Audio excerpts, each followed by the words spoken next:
اور یہ احساس بہت عام ہو گیا ہے نا کہ ہم سارا دن مصروف رہتے ہیں، بھاگ دوڑ کرتے ہیں، لیکن دن کے آخر میں کچھ سمجھ نہیں آتا کہ کیا کیا۔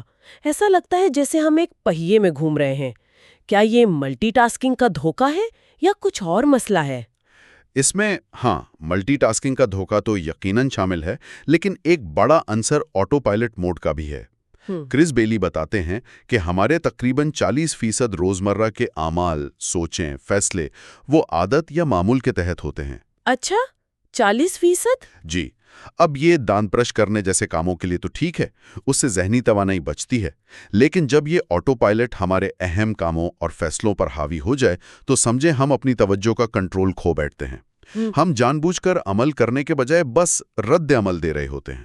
یعنی ہم اپنی توجہ کو، جو کہ ایک قیمتی چیز ہے، اسے بغیر سوچے سمجھے خرچ کر رہے ہوتے ہیں۔ بالکل بالکل۔ اسے سمجھنے کے لیے توجہ کی گنجائش یا اٹینشنل سپیس کا تصور بہت اہم ہے۔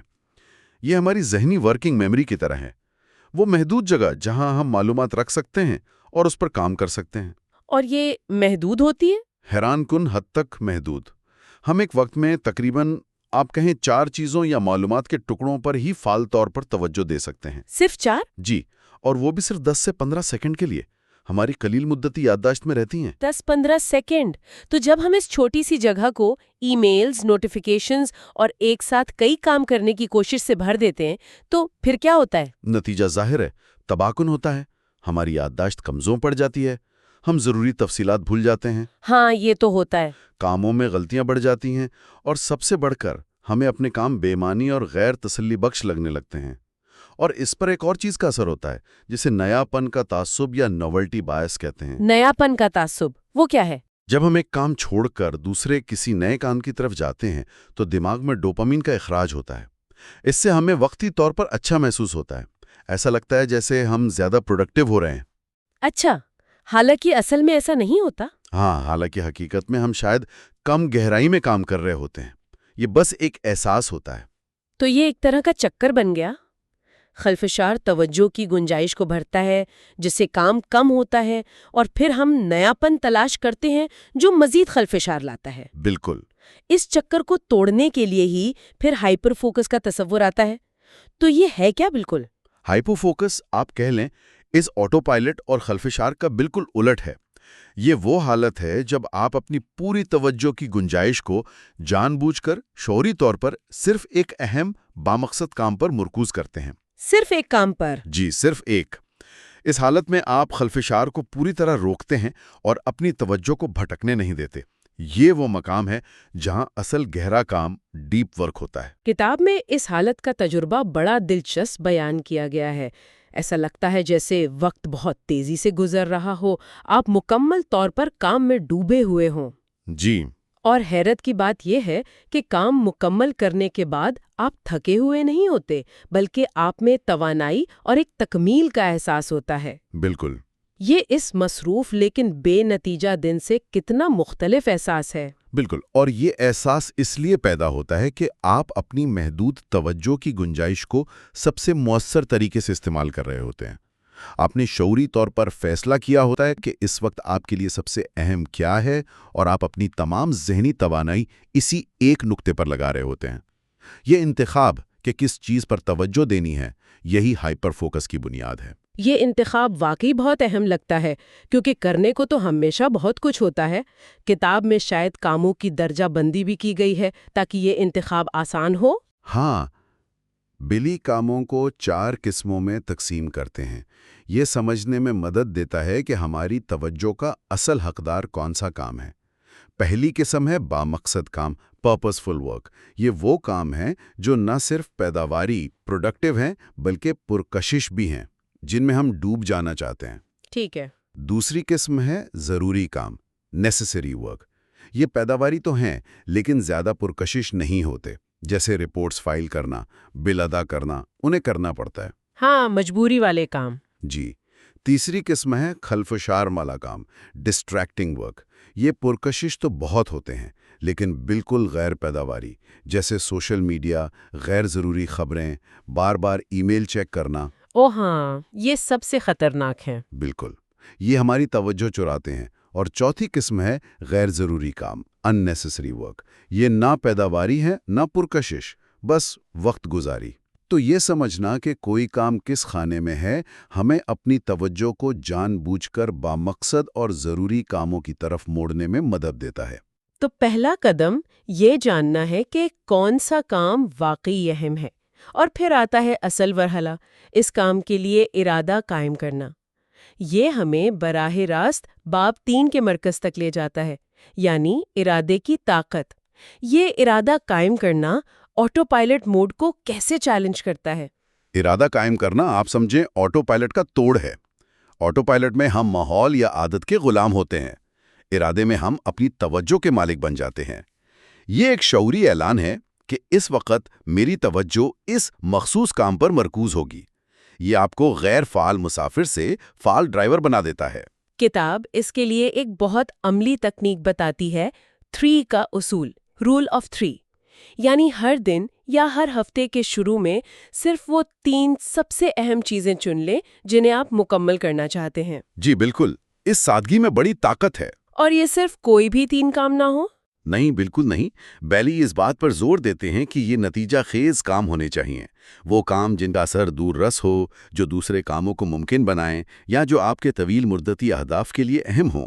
مثال کے طور پر روز درجنوں ای میلز کا جواب دینا شاید ضروری لگے، لیکن ایک ٹیم ممبر کو ٹریننگ دینا یا ایک اہم پروجیکٹ کا منصوبہ بنانا یہ زیادہ نتیجہ خیز ہو سکتا ہے.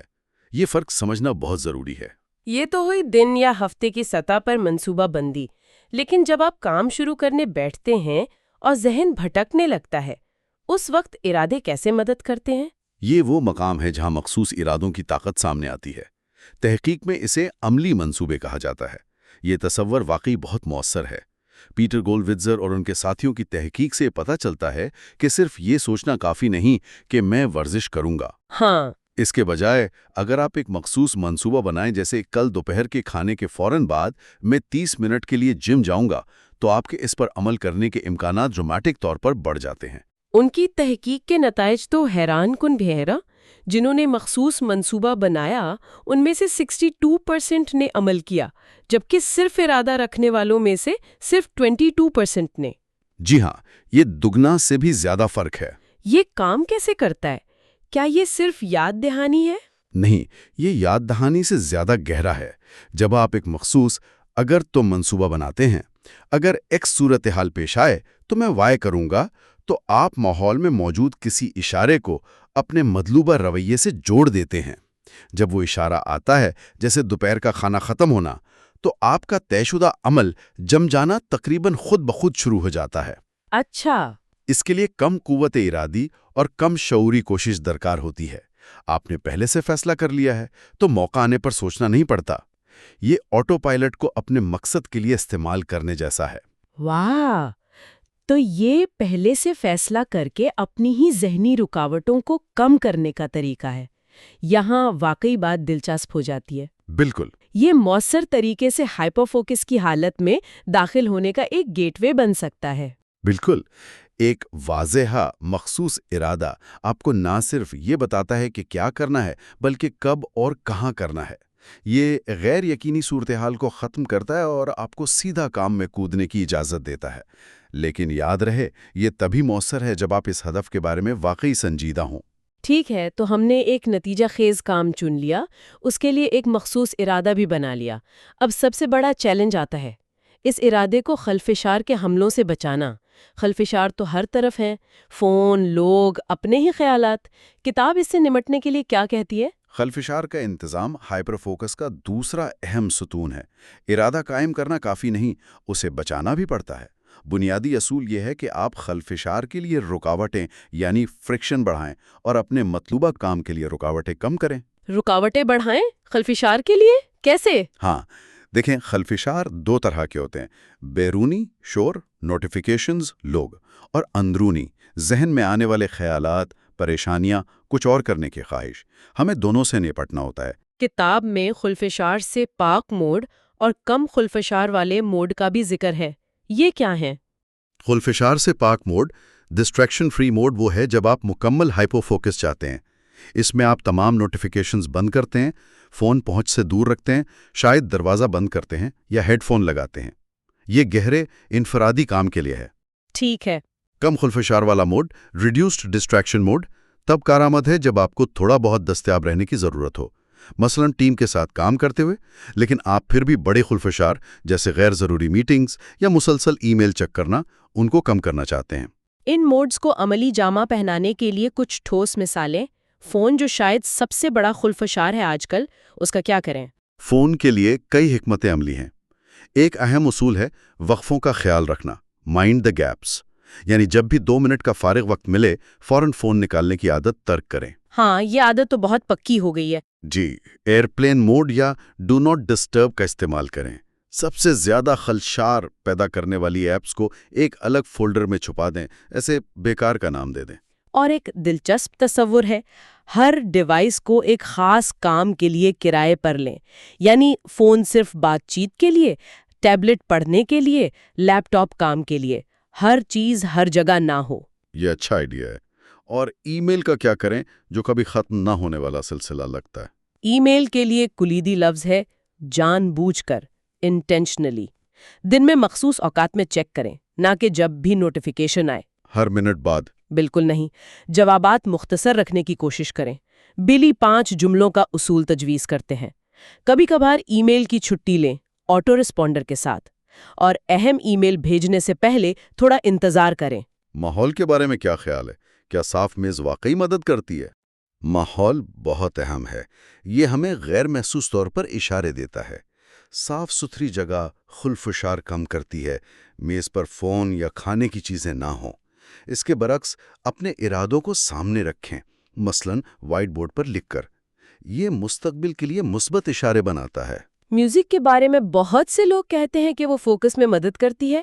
کیا تحقیق یہی کہتی ہے؟ تحقیق ملی جلی ہے۔ سادہ، مانوس، بغیر الفاظ والی میوزک بعض اوقات شور والے ماحول میں بیرونی خلفشار کو چھپانے میں مدد دے سکتی ہے۔ اچھا۔ لیکن اگر آپ پرسکون ماحول بنا سکتے ہیں تو مکمل خاموشی عام طور پر گہرے کام کے لیے بہتر ہے۔ ایک چیز جو یقیناً طور پر بہت خلفشار پیدا کرتی ہے وہ ہے کسی اور کی آدھی سنی ہوئی گفتگو، جیسے دفتر میں کوئی ساتھی فون پر بات کر رہا ہو۔ دماغ خود بخود خالی جگہوں کو پر کرنے کی کوشش کرتا ہے۔ اوہ ہاں، یہ تو بہت ہوتا ہے۔ تو ہم نے ارادہ کیا، خلفشار کم کیے، اب توجہ مرکوز ہو گئی ہے۔ اسے قائم کیسے رکھا جائے؟ اکثر شروع کرنے کے کچھ دیر بعد ذہن پھر بھٹکنے لگتا ہے۔ یہیں میٹا آگاہی کا کردار آتا ہے، یعنی اپنی توجہ پر توجہ دینے کی صلاحیت۔ میٹا آگاہی؟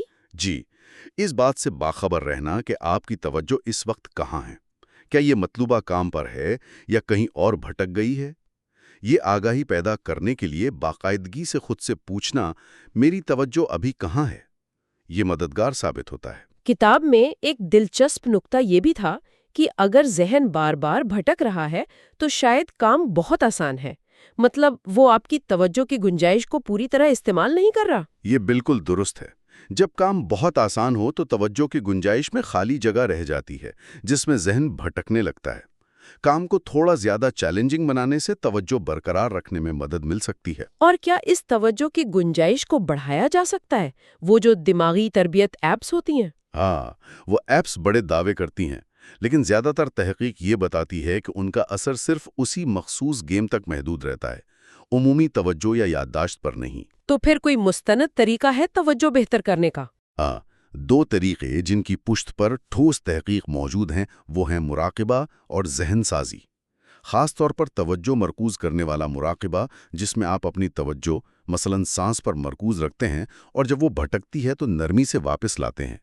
یہ بالکل اسی پٹھے کی ورزش ہے جو توجہ کو کنٹرول کرتا ہے۔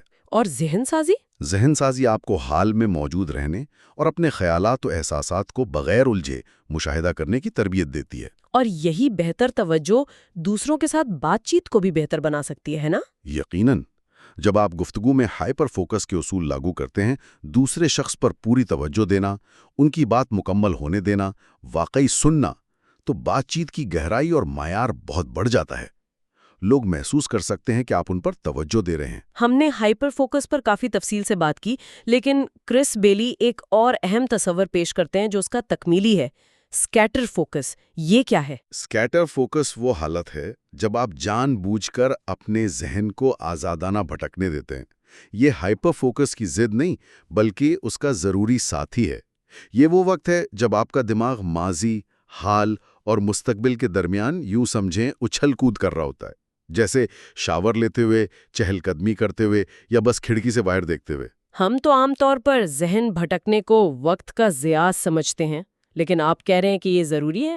اس کے کیا فائدے ہیں؟ اسکیٹر فوکس تخلیقی صلاحیت، منصوبہ بندی اور ذہنی توانائی کی بحالی کے لیے ناگزیر ہے۔ بہت سے آہا لمحات، نئی بصیرتیں، انسائٹس اور مسائل کے تخلیقی حل اسی حالت میں پیدا ہوتے ہیں۔ اچھا، کیسے؟ اس کی وجہ یہ ہے کہ جب ہم فوکس نہیں کر رہے ہوتے تو ہمارا دماغ پس منظر میں مختلف معلومات اور خیالات کے درمیان غیر متفقہ رابطے قائم کر رہا ہوتا ہے۔ کتاب میں زائگارنک ایفیکٹ کا ذکر تھا، شاید اس سے تعلق ہے؟ بالکل، زائگارنک ایفیکٹ یہ رجحان ہے کہ نامکمل کام یا حل طلب مسائل ہمارے ذہن پر مکمل شدہ کاموں سے زیادہ حاوی رہتے ہیں۔ اسکیٹر فوکس کے دوران ہمارا دماغ ان نامکمل چیزوں پر غور کرتا رہتا ہے اور انہیں نئی معلومات سے جوڑنے کی کوشش کرتا ہے۔ یہی عمل اکثر اچانک آنے والی بصیرت کا باعث بنتا ہے۔ تو ہمیں جان بوجھ کر اپنے ذہن کو بھٹکنے کا موقع دینا چاہیے، بوریت سے بھاگنے کے بجائے اسے گلے لگانا چاہیے؟ ہاں، لیکن یہ جان بوجھ کر ہونا چاہیے۔ بیلی 3 طرح کے اسکیٹر فوکس تجویز کرتے ہیں۔ کیپچر موڈ، جب خیالات آئیں تو انہیں لکھ لینا۔ پرابلم کرنچنگ موڈ، کسی خاص مسئلے کو ذہن کے پس منظر میں چلنے دینا۔ اور ہیبیچول موڈ، کوئی سادہ مانوس کام کرنا جیسے چہل قدمی۔ مؤثر وقفے لینا جو کم کوشش والے اور پسندیدہ ہوں، توجہ کو ریچارج کرنے اور اسکیٹر فوکس کو فعال کرنے کا بہترین طریقہ ہے۔ اور اسکیٹر فوکس کے لیے نکات جمع کرنے کا کیا مطلب ہے؟ نکات سے مراد وہ تمام معلومات، خیالات اور تجربات ہیں جو ہم اپنے ذہن میں جمع کرتے ہیں۔ اسکیٹر فوکس کے دوران ہمارا دماغ انہی نکات کو جوڑ کر نئے پیٹرن بناتا ہے۔ جتنے زیادہ اور متنوع نکات ہوں گے، اتنے ہی دلچسپ اور تخلیقی کنیکشن بن سکتے ہیں۔ اس لیے یہ اہم ہے کہ ہم معیاری معلومات استعمال کریں، نہ کہ صرف بیکار مواد۔ بہت خوب۔ تو آج کی اس تفصیلی گفتگو کو سمیٹتے ہیں۔ ہائپر فوکس کا مطلب ہے جان بوجھ کر ایک وقت میں ایک اہم کام پر پوری توجہ مرکوز کرنا۔ جی، اس کی بنیاد 2 ستونوں پر ہے۔ پہلا، واضح اور مخصوص ارادے قائم کرنا، جو باب 3 کی اصل طاقت ہے، اور دوسرا، ان ارادوں کو خلفشار سے بچانے کے لیے فعال طور پہ انتظام کرنا۔ بالکل۔ یہ صرف زیادہ کام کرنے کے بارے میں نہیں، بلکہ صحیح کام کرنے اور زیادہ بامانی زندگی گزارنے کے بارے میں ہے۔ اور یہ سب اس لیے اہم ہے کہ ہماری توجہ ایک انتہائی محدود اور قیمتی وسیلہ ہے۔ اسے آٹو پائلٹ پر چھوڑ دینا اسے ضائع کرنے کے مترادف ہے۔ ہمیں اس کا شعوری کنٹرول سنبھالنا ہوگا۔ جیسا کہ کرس بیلی کہتے ہیں، حقیقی پیداواریت یہ نہیں کہ ہم اپنے دن میں زیادہ سے زیادہ چیزیں ٹھونسیں، بلکہ یہ کہ ہم ہر لمحے میں وہ کام کریں جو ہمارے لیے سب سے اہم ہے۔ یہ اپنے طے کردہ اہداف کو حاصل کرنے کا نام ہے۔ آخر میں ایک سوچ جو سننے والوں کے ساتھ چھوڑے جاتے ہیں۔ کرس بیلی کا کہنا ہے کہ آپ وہی ہیں جس پر آپ توجہ دیتے ہیں، کیونکہ ہماری توجہ ہی ہماری حقیقت، ہمارے تجربات اور ہماری یادداشتیں تخلیق کرتی ہے۔ اگر یہ سچ ہے تو آج وہ کون سا ایک بامقصد ارادہ ہو سکتا ہے جس پر اپنی ہائپر فوکس کی طاقت کو مرکوز کیا جائے تاکہ اپنی توجہ کا کنٹرول خلفشار کے شور سے واپس چھینا جا سکے۔ یہ ہے کرس بیلیز کی کتاب ہائپر فوکس کے ایک خاص حصے پر ایک جھٹپٹ نظر۔ آپ کے دماغ کا وہ چھپا ہوا کریٹو موڈ جسے اسکیٹر فوکس کہتے ہیں۔ دیکھیں، ہم سب جانتے ہیں کہ گہری توجہ یعنی ہائپر فوکس کتنا ضروری ہے، لیکن کرس بیلی کہتے ہیں کہ بھائی، دماغ کو بھٹکنے دینا یعنی اسکیٹر فوکس بھی اتنا ہی امپورٹنٹ ہے۔ یہ بس سستی نہیں ہے، بلکہ یہ آپ کی کریٹیوٹی اور پرابلم سالونگ پاور کو جگا سکتا ہے۔ تو پہلی بات، اسکیٹر فوکس کو یہ مت سمجھیں کہ یہ وقت برباد کر رہا ہے، نہیں، یہ ایک خاص ذہنی سٹیٹ ہے جہاں آپ اپنے دماغ کو جان بوجھ کر ادھر ادھر گھومنے دیتے ہیں۔ اور اس سے ہوتا کیا ہے؟ آپ فیوچر کے لیے پلان کرتے ہیں، نئے آئیڈیاز کو کنیکٹ کرتے ہیں اور اصل میں مینٹلی ریچارج ہو جاتے ہیں۔ یہ ہائپر فوکس کا اپوزٹ نہیں، اس کا ضروری ساتھی ہے۔ دوسری بات، آپ کے بیسٹ آئیڈیاز اکثر کب آتے ہیں پتہ ہے؟ جب آپ فل فوکس نہیں کر رہے ہوتے، جیسے شاور لیتے ہوئے یا کہیں واک کرتے ہوئے۔ کیوں؟ کیونکہ تب آپ کا دماغ فری ہوتا ہے، الگ الگ انفارمیشن کے ڈاٹس کو جوڑ رہا ہوتا ہے بنا کسی پریشر کے۔ اور ہاں، وہ جو ادھورے کام دماغ میں چلتے رہتے ہیں نا، زائگارنک ایفیکٹ جسے کہتے ہیں، وہ بھی اس پروسیس کو ٹریگر کرتے ہیں۔ اور تیسرا، دیکھیں ہم لوگ اکثر تھوڑا گھبراتے ہیں خالی بیٹھنے سے یا بس اپنی سوچوں میں گم رہنے سے، رائٹ؟ لیکن یہ جو اسکیٹر فوکس موڈ ہے، اس کو ریگولرلی ٹائم دینا، جیسے بریکس لینا یا کوئی ہلکا پھلکا مائنڈلیس کام کرنا، یہ آپ کی کریٹیوٹی کو بوسٹ کرتا ہے، مشکل مسئلوں کا حل نکالنے میں ہیلپ کرتا ہے، برن آؤٹ سے بچاتا ہے اور آپ کو زیادہ خوش بھی رکھتا ہے۔ اور گیس واٹ، اینڈ میں یہ سب آپ کی پروڈکٹیوٹی بھی بڑھاتا ہے۔ تو اپنی پوری مینٹل پاور یوز کرنے کے لیے ڈیپ فوکس کے ساتھ ساتھ دماغ کو آرام دینا اور ادھر ادھر بھٹکنے دینا بھی سیکھنا ہوگا۔ تو آج ہم کرس بیلی کی کتاب ہائپر فوکس کے باب 7 پر ایک نظر ڈال رہے ہیں، یعنی اپنی توجہ کو ریچارج کرنا۔ کبھی سوچا ہے کہ بہت زیادہ فوکس کرنے کے بعد آپ کا دماغ بالکل تھک کیوں جاتا ہے؟ اچھا، کرس بیلی یہی سمجھاتے ہیں کہ ہائپر فوکس یعنی جب آپ بہت شدید توجہ دیتے ہیں تو وہ آپ کی ساری ذہنی توانائی نچوڑ لیتا ہے، اور اسی لیے جان بوجھ کر اپنے دماغ کو آرام دینا بہت ضروری ہے تاکہ آپ زیادہ اچھے سے کام کر سکیں۔ تو آئیے 3 اہم باتیں دیکھتے ہیں۔ آپ کو یہ پہچاننا ہوگا کہ آپ کو ریچارج کب کرنا ہے۔ دیکھیں، شدید توجہ آپ کی ذہنی بیٹری استعمال کرتی ہے۔ جب یہ کم ہوتی ہے تو آپ کا فوکس بھی کمزور پڑ جاتا ہے۔ اس کی نشانیاں کیا ہیں؟ آپ بار بار کام بدلنے لگتے ہیں، جو کرنا چاہتے ہیں اس سے بھٹک جاتے ہیں، کام بہت سست ہو جاتا ہے یا بس دماغ خود بخود ادھر ادھر بھٹکنے لگتا ہے۔ ان اشاروں کو سمجھنا ضروری ہے۔ ریچارج کرنے کا صحیح طریقہ کیا ہے؟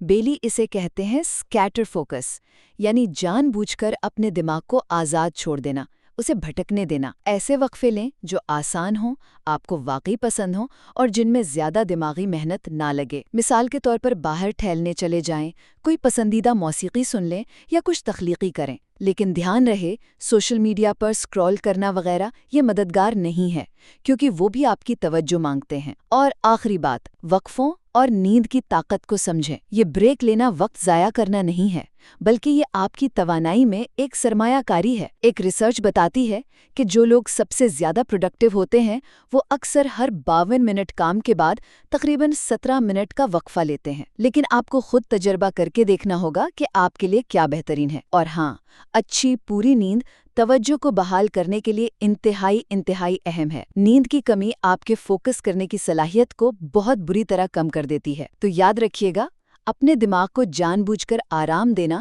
کوئی سستی نہیں، بلکہ یہ اعلیٰ کارکردگی کو برقرار رکھنے کے لیے ایک لازمی عمل ہے۔ مباحثے میں خوش آمدید۔ آج ہم ہائپر فوکس کتاب، خاص طور پر اس کے 8ویں باب کنیکٹنگ ڈاٹس پر بات کر رہے ہیں، اور سوال یہ ہے کہ تخلیقی صلاحیت، نئے آئیڈیاز، ان سب کے لیے زیادہ بنیادی کیا ہے؟ کیا یہ کہ ہم جان بوجھ کر توجہ سے معلومات اکٹھی کریں، یعنی قیمتی نکات جمع کریں، یا پھر ذہن کو بس آزاد چھوڑ دیں تاکہ وہ خود ہی چیزوں کو جوڑتا رہے، جسے کتاب اسکیٹر فوکس کہتی ہے؟ میں سمجھتا ہوں کہ اصل جادو جو ہے نا، وہ ذہن کو بھٹکنے دینے میں ہے۔ اور میرا موقف یہ رہے گا کہ ٹھیک ہے ذہن بھٹکے، لیکن ان رابطوں کو، ان کنیکشنز کو بامعنی بنانے کے لیے شعوری طور پر اچھی اعلیٰ معیار کی معلومات، وہ قیمتی نکات جمع کرنا، وہ کہیں زیادہ بنیادی چیز ہے۔ مطلب اگر آپ کے پاس جوڑنے کے لیے کچھ ہے ہی نہیں، یا جو ہے وہ معیاری نہیں، تو ذہن بھٹک کر بھی کیا کرے گا؟ دیکھیے، میں سمجھتا ہوں کہ جو حقیقی تخلیقی جست ہوتی ہے نا، وہ آہا والے لمحات جنہیں کہتے ہیں، وہ بنیادی طور پر اسکیٹر فوکس سے آتے ہیں۔ جب ہم دماغ کو یوں کہیں کہ ڈھیلا چھوڑتے ہیں تو یہ جو پہلے سے معلومات ہمارے پاس ہیں، وہی نقاط جن کا آپ ذکر کر رہی ہیں، انہیں بڑے غیر متوقع طریقوں سے جوڑتا ہے۔ کتاب میں بھی مثالیں ہیں، آرکیمیڈیز کی، نیوٹن کی۔ یہ بڑی دریافتیں تب نہیں ہوئی جب وہ بالکل فوکس تھے، بلکہ جب ذہن ذرا ہٹ گیا تھا کام سے۔ اور وہ زائگرنک ایفیکٹ بھی تو ہے کہ جو کام ادھورے رہ جاتے ہیں وہ دماغ میں گھومتے رہتے ہیں، پس منظر میں کنیکشنز بناتے رہتے ہیں۔ تو معلومات جمع کرنا ایک سٹیپ ہے ضرور، لیکن اصل کنیکٹنگ دا ڈاٹس والا کام وہ اسکیٹر فوکس میں ہوتا ہے۔ ہاں، آپ کی بات ایک حد تک صحیح ہے کہ کنیکشن اسکیٹر فوکس میں بنتے ہیں، لیکن میرا سوال وہی ہے، کن چیزوں کے درمیان؟ میرا ماننا یہ ہے کہ اصل بصیرت، کوئی گہری بات سمجھ آنا، اس کی بنیاد وہ اعلیٰ معیار کی معلومات ہیں جنہیں ہم جان بوجھ کر سوچ سمجھ کر جمع کرتے ہیں۔ کتاب خود کہتی ہے نا، معلومات کی قسمیں ہیں مفید، متوازن، تفریحی، فضول قسم کی۔ تو اگر آپ نے جو نکات جمع کیے ہیں وہ خیر فضول ہیں یا بس ایسے ہی ہیں، تو اسکیٹر فوکس سے جو کنیکشن بنے گا وہ بھی تو ویسا ہی ہوگا نا۔ بصیرت کا جو معیار ہے وہ ان نکات کے معیار پر ہی منحصر ہے۔ آپ آئنسٹائن یا موزارٹ کو دیکھیں، ان کی جو صلاحیت تھی وہ صرف ذہن بھٹکانے سے تو نہیں آئی نا، وہ ہزاروں گھنٹوں کی گہری محنت، علم کا شعوری حصول یعنی ہائپر فوکس، اس سے جو بنیاد بنی اس پر تھی۔ ہماری توجہ ویسے بھی محدود ہے، تو ہمیں سوچ سمجھ کر چننا پڑتا ہے کہ ہم کیا جمع کر رہے ہیں۔ یہ ایک اہم نقطہ ہے کہ بنیاد مضبوط ہو، لیکن کیا اسکیٹر فوکس صرف پہلے سے موجود معلومات کو ہی جوڑتا ہے یا کبھی کبھی وہ نئی راہیں بھی دکھاتا ہے؟ کتاب میں انسائٹ ٹریگرز کا بھی ذکر ہے کہ اکثر حل تب آتا ہے جب آپ مسئلے سے بالکل توجہ ہٹا لیتے ہیں، کچھ اور کرنے لگتے ہیں۔ تو کیا یہ صرف جمع شدہ معلومات کا ہی کھیل ہے یا دماغ کی ایک الگ پیداواری حالت ہے یہ؟ جیسے آپ کے ذہن میں ہے، اگر آپ نے بس سرسری یا غیر متعلقہ چیزیں ہی جمع کی ہیں تو اسکیٹر فوکس سے جو رابطے بنیں گے وہ بھی تو کمزوری ہوں گے نا۔ کیا یہ زیادہ بنیادی بات نہیں ہے کہ پہلے ہم توجہ مرکوز کریں یعنی ہائپر فوکس کریں اور ایک مضبوط علمی معلوماتی بنیاد تو بنائیں؟ کتاب کا ایک پیغام یہ بھی تو ہے کہ آپ وہی ہیں جس پر آپ توجہ دیتے ہیں۔ تو کیا یہ بہتر نہیں کہ ہم شعوری طور پر مفید اور متوازن نکات جمع کریں تاکہ جب اسکیٹر فوکس ہو تو اس کے پاس کام کرنے کے لیے اچھا معیاری خامال موجود ہو، بجائے اس کے کہ ہم اپنا وقت فضول معلومات پر لگائیں؟ معیار اہم ہے بالکل، اس سے کون انکار کر سکتا ہے، لیکن کیا بہت سختی سے صرف مفید پر ہی فوکس کرنا، کیا یہ تخلیقی عمل کو کہیں محدود تو نہیں کر دیتا؟ کتاب سرنڈپٹی کی بات بھی کرتی ہے، یعنی وہ غیر متوقع طور پر کچھ قیمتی مل جانا جب آپ ڈھونڈ کچھ اور رہے تھے۔ کبھی کبھی وہ جو فضول یا تفریحی سمجھی جانے والی معلومات ہوتی ہے نا، وہی کسی بالکل نئے آئیڈیا کو جنم دے دیتی ہے۔ اگر ہم بہت زیادہ فلٹر کرنے لگیں، بہت زیادہ چھانٹی کریں، تو کیا ہم ان غیر متوقع دریافتوں کا دروازہ ہی بند نہیں کر دیں گے؟ کیا دماغ کو تھوڑا کھیلنے کے لیے مختلف قسم کے نکات کی ضرورت نہیں ہوتی؟ کھیلنے کی آزادی ضروری ہے، ہاں، لیکن شاید بے لگام نہیں۔ دیکھیں، آئنسٹائن وائلن بجا کر ذہن کو بھٹکاتے تھے، یہ بالکل ٹھیک ہے، لیکن یہ تبھی مؤثر تھا جب ان کے ذہن میں فزکس کے وہ پیچیدہ مسائل اور علم کا وہ بڑا ذخیرہ پہلے سے موجود تھا۔ وہ ہزاروں گھنٹے کی گہری سوچ یعنی ہائپر فوکس کے بعد آنے والا ایک وقفہ تھا۔ صرف ذہن بھٹکانے سے تو کوئی آئنسٹائن نہیں بن جاتا نا۔ کتاب میں مہارت یعنی ایکسپرٹیز حاصل کرنے کے لیے جو دانستہ مشق، ڈیلیبریٹ پریکٹس چاہیے، اس پر بھی تو کافی زور ہے۔ تو میرا موقف ابھی بھی یہی ہے کہ پہلے شعوری طور پر محنت سے قیمتی نکات کا ایک مضبوط نیٹ ورک بنانا پڑتا ہے، پھر اسکیٹر فوکس اس نیٹ ورک کے اندر نئے راستے، نئے کنیکشنز تلاش کر سکتا ہے۔ تو بنیاد یعنی معیاری معلومات کا حصول وہ پہلا اور زیادہ اہم قدم ہے۔ میں آپ کی بات سے ایک حد تک متفق ہوں کہ بنیاد کے بغیر عمارت نہیں کھڑی ہو سکتی، صحیح، لیکن کتاب یہ بھی تو کہتی ہے کہ جو ماہرین ہوتے ہیں وہ بھی اکثر نئی راہیں تبھی ڈھونڈتے ہیں جب وہ ہائپر فوکس سے نکل کر اسکیٹر فوکس میں جاتے ہیں۔ تو شاید یہ دونوں لازم و ملزوم ہیں، مطلب ایک کے بغیر دوسرا ادھورا ہے۔ قیمتی نکات جمع کرنا اہم ہے، مان لیا، لیکن ان کو جوڑنے کے لیے ذہن کو آزاد چھوڑنا وہ بھی تو اتنا ہی اہم ہے۔ شاید اصل سوال فوقیت کا نہیں بلکہ توازن کا ہے۔ توازن تو یقیناً اہم ہے، اس میں تو کوئی شک نہیں ہے۔ میرا بنیادی نقطہ صرف یہ ہے کہ تخلیقی عمل کی جو شروعات ہے، جو بنیاد ہے، وہ شعوری طور پر اعلیٰ معیار کے نکات جمع کرنے سے ہوتی ہے۔ اسکیٹر فوکس اس بنیاد پر کام کرتا ہے، وہ اسے تخلیق نہیں کرتا۔ تو جو مواد کی دانستہ افزودگی ہے، یعنی جان بوجھ کر علم بڑھانا، میرے نزدیک وہ پہلا قدم ہے جس کے بغیر کنیکٹنگ ڈاٹس کا عمل مؤثر نہیں ہو سکتا۔ تو خلاصہ یہ ہوا کہ میرے نزدیک تخلیقی جست کے لیے اسکیٹر فوکس، یعنی دماغ کو آزادانہ بھٹکنے دینا اور غیر متوقع رابطے بنانے کی اجازت دینا، یہ کلیدی حیثیت رکھتا ہے۔ یہ وہ چنگاری ہے جو آگ جلاتی ہے۔ اور میری نظر میں گہری اور بامانی بصیرت کی جو بنیاد ہے وہ اعلیٰ معیار کی معلومات ہیں جو ہم جان بوجھ کر ہائپر فوکس کے ذریعے جمع کرتے ہیں۔ اسکیٹر فوکس ایک بہت طاقتور ٹول ہے بالکل، لیکن یہ تبھی کام کرتا ہے جب اس کے پاس کام کرنے کے لیے اچھا معیاری مواد ہو۔ یہ وہ ایندھن ہے جو اس چنگاری کو شعلہ بناتا ہے۔ یہ تو واضح ہے کہ یہ تخلیقی عمل کافی پیچیدہ ہے۔ معلومات کا حصول اور ذہن کا بھٹکنا، ہائپر فوکس اور اسکیٹر فوکس، یہ دونوں ہی نکات جوڑنے کے اس عمل میں اپنا اپنا کردار ادا کرتے ہیں۔ بالکل، اور ان مختلف پہلوؤں پر غور کرنے سے ہی ہائپر فوکس جیسی کتاب کی گہرائی اور اس موضوع کی جو اہمیت ہے وہ واضح ہوتی ہے۔ یقیناً اس مواد میں غور و فکر کے لیے ابھی اور بھی بہت کچھ ہے۔ دی ڈیبیٹ میں خوش آمدید۔ آج ہم بات کر رہے ہیں باب 9 کلیکٹنگ ڈاٹس سے ایک اہم سوال پر۔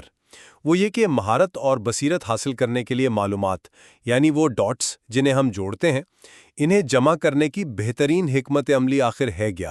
بالکل، اور بحث کا مرکزی نقطہ یہ بنتا ہے کہ کیا ہمیں جان بوجھ کر اعلیٰ معیار کی معلومات کو یوں سمجھیں احتیاط سے چننے پر زیادہ توجہ دینی چاہیے، یا پھر ایک وسیع تر، زیادہ اتفاقیہ یعنی سیرنڈیپٹس قسم کا انداز اپنانا بہتر ہے؟ میں آج منتخب معیاری معلومات جمع کرنے کی حکمت عملی کی وکالت کروں گی۔ ٹھیک، اور میں وسیع تر اتفاقیہ نقطہ نظر کی حمایت کروں گا، جہاں معلومات کی دریافت میں قسمت اور غیر متوقع پن کا بھی ایک کردار ہوتا ہے۔ اچھا، تو میرا موقف یہ ہے کہ معلومات کے حصول میں دانستہ اور منتخب ہونا انتہائی ضروری ہے۔ جیسا کہ مواد میں ذکر ہے، دیکھیں، ہماری توجہ ایک محدود وسیلہ ہے، اگرچہ ہمارے دماغ کی ذخیرہ کرنے کی صلاحیت کافی وسیع ہے۔ باب 9 واضح طور پر معلومات کی قدر کے مطابق درجہ بندی، مطلب مفید، متوازن، تفریحی، بیکار، اس کی بات کرتا ہے، اور فلٹرنگ کی حکمت عملیوں پر زور دیتا ہے، جیسے حکمت عملی 1 اپنے معلوماتی استعمال کا جائزہ لینا، حکمت عملی 2 غیر ضروری کو ختم کرنا، اور حکمت عملی 3 قیمتی مواد شامل کرنا۔ خاص طور پر حکمت عملی 10 یعنی اپنی مہارت کے شعبوں پر توجہ مرکوز کرنا، یہ گہری سمجھ بوجھ اور بہتر ڈاٹ کنیکشنز کے لیے ناگزیر ہے۔ مقدار پر معیار کو ترجیح دینا نہ صرف ہماری محدود توجہ کا بہترین استعمال ہے، بلکہ یہ مضبوط اور بامعنی بصیرت کی بنیاد بھی فراہم کرتا ہے۔ میں معیار کی اہمیت سے انکار نہیں کر رہا، لیکن میرا استدلال یہ ہے کہ معلومات جمع کرنے میں وسعت اور اتفاقیہ پن یعنی سرنڈیپٹی کو نظر انداز نہیں کیا جا سکتا۔ باب 9 خود تخلیقی صلاحیت کو کیسے بیان کرتا ہے؟ مختلف نوٹ ڈاٹس کو نئے اور انوکھے طریقوں سے جوڑنے کے طور پر ہے نا؟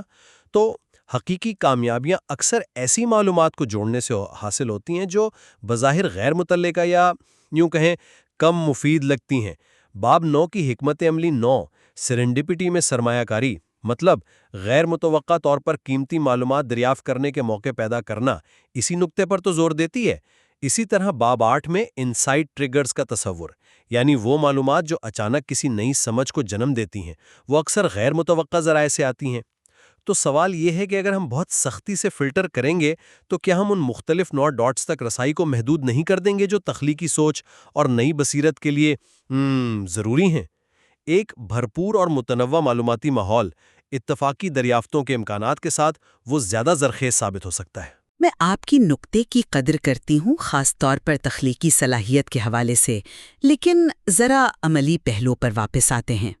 باب 9 میں بتائی گئی توجہ کی محدودیت کے پیش نظر کیا یہ وسیع اور غیر مرکوز جمع کاری غیر مؤثر نہیں ہو جاتی؟ اگر ہم ہر قسم کی معلومات بشمول کم قیمت والے ڈاٹس جمع کرتے رہیں تو کیا ہم اپنی قیمتی توجہ کو غیر ضروری شور میں ضائع کرنے کا خطرہ مول نہیں لے رہے؟ باب 9 کی معلومات کی قدر کی درجہ بندی کا مقصد ہی یہی ہے کہ ہم اپنی کوششوں کو وہاں مرکوز کریں جہاں سے سب سے زیادہ فائدہ متوقع ہو۔ کیا اتفاقیہ پن کی تلاش میں معیار اور مطابقت کو قربان کرنا، کیا یہ دانشمندی ہے؟ یہ ایک اہم نکتہ ہے، لیکن میں اسے دوسرے زاویے سے دیکھتا ہوں۔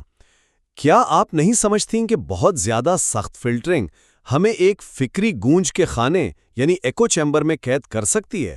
اگر ہم صرف وہی معلومات حاصل کریں جو ہمارے موجودہ علم اور مہارت کے شعبوں سے براہ راست متعلق ہوں، تو ہم ان مختلف نوعیت کنیکشنز، ڈسپریٹ کنیکشنز کو کیسے دریافت کریں گے جنہیں باب 9 تخلیقی پیش رفت کے لیے کلیدی قرار دیتا ہے؟ اور انسائٹ ٹریگرز، وہ اچانک روشن ہونے والی بصیرتیں، وہ اکثر تبھی سامنے آتی ہیں جب کوئی غیر متوقع معلومات کا ٹکڑا ہمارے موجودہ فریم ورک کو چیلنج کرتا ہے۔ کسی معلومات کی مفیدیت کا اندازہ ہمیشہ فوری طور پر نہیں لگایا جا سکتا نا، بعض اوقات اس کی قدر بعد میں ظاہر ہوتی ہے، کسی اور مسئلے کے حل کے دوران۔ تو کیا سخت فلٹرنگ اس امکان کو ہی ختم نہیں کر دیتی؟ دیکھیں، میں مکمل تنہائی یا ایک دم بندش کی وکالت نہیں کر رہی۔ یقیناً نئے خیالات اہم ہیں، لیکن باب 9 مہارت کی تعمیر پر بھی تو زور دیتا ہے، جیسے حکمت عملی 10 اپنی مہارت کے شعبوں پر توجہ مرکوز کرنا۔ گہری مہارت کے لیے ایک مضبوط اعلیٰ معیار کی علمی بنیاد ضروری ہے۔ آپ مختلف ڈاٹس کو مؤثر طریقے سے تبھی جوڑ سکتے ہیں جب آپ کے بنیادی ڈاٹس خود مضبوط اور واضح ہوں۔ بے ترتیب معلومات کا ایک وسیع ذخیرہ وہ بذات خود گہرائی یا مہارت پیدا نہیں کرتا۔ یہ یوں سمجھے ایک منظم باغ کی طرح ہے، نہ کہ ایک بے قابو جنگل کی۔ پہلے ایک مضبوط بنیاد بنائیں، پھر احتیاط سے وسعت دیں۔ جی، بنیاد ضروری ہے، میں مانتا ہوں، لیکن تخلیقی صلاحیت کا جوہر، جیسا کہ باب 9 میں بیان کیا گیا ہے، وہ صرف موجودہ علم کو گہرا کرنا نہیں ہے، بلکہ اسے نئے طریقوں سے جوڑنا ہے، اور اکثر مختلف شعبوں سے نظریات مستعار لے کر۔ ماہرین بھی اپنے شعبے سے باہر کے نقطہ نظر سے یقیناً فائدہ اٹھا سکتے ہیں۔ سرنڈپٹی، حکمت عملیہ 9 اور چیلنجنگ مواد کو اپنانا، یہ اس نئے امتزاج کے عمل کو تحریک دے سکتا ہے۔ تو مقصد صرف گہرائی نہیں، بلکہ گہرائی اور وسعت کا ایک ایسا امتزاج ہے جو حقیقی معنوں میں نئی بصیرت کو جنم دے سکے۔ شاید سوال یہ نہیں کہ کون سا طریقہ صحیح ہے، بلکہ یہ کہ ان دونوں طریقوں میں توازن کیسے قائم کیا جائے۔ تو خلاصہ یہ ہے کہ میرا زور دانستہ انتخاب، اعلیٰ معیار اور توجہ مرکوز کرنے پر ہے، تاکہ محدود توجہ کا بہترین استعمال کرتے ہوئے گہری مہارت اور قابل اعتماد بصیرت پیدا کی جا سکے۔ یہ باب 9 کی فلٹرنگ اور فوکس کی حکمت عملیوں سے مطابقت رکھتا ہے، جبکہ میرا موقف یہ ہے کہ معیار کے ساتھ ساتھ معلومات کے حصول میں وسعت اور اتفاقیہ پن کے لیے گنجائش رکھنا بھی اتنا ہی اہم ہے، کیونکہ باب 9 کے مطابق تخلیقی کامیابیاں اور اہم بصیرتیں اکثر مختلف نوع اور غیر متوقع معلومات کے ملاپ سے جنم لیتی ہیں۔